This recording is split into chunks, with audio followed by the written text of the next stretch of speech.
కాంగ్రెస్ రావడంతోనే కరువును తెచ్చారని ఆరోపించారు దుబ్బాక బీఆర్ఎస్ ఎమ్మెల్యే కొత్త ప్రభాకర్ రెడ్డి. కాంగ్రెస్ పాలనతో ధర్నాల కాలం మళ్లీ షురూ అయిందని విమర్శించారు.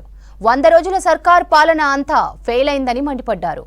సిద్దిపేటలో జరిగిన రైతు దీక్షలో మెదక్ లోక్సభ బీఆర్ఎస్ అభ్యర్థి వెంకట్రామరెడ్డితో కలిసి పాల్గొన్నారు కొత్త ప్రభాకర్ రెడ్డి.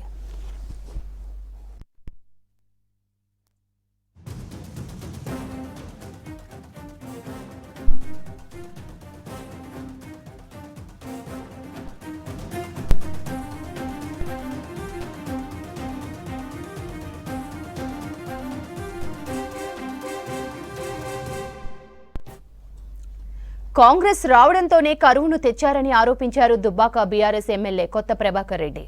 కాంగ్రెస్ పాలనతో ధర్నాల కాలం మళ్లీ షురూ అయిందని విమర్శించారు. 100 రోజుల సర్కార్ పాలన అంతా ఫెయిల్ అయిందని మండిపడ్డారు. సిద్దిపేటలో జరిగిన రైతు దీక్షలో మెదక్ లోక్సభ బీఆర్ఎస్ అభ్యర్థి వెంకట్రామరెడ్డితో కలిసి పాల్గొన్నారు కొత్త ప్రభాకర్ రెడ్డి.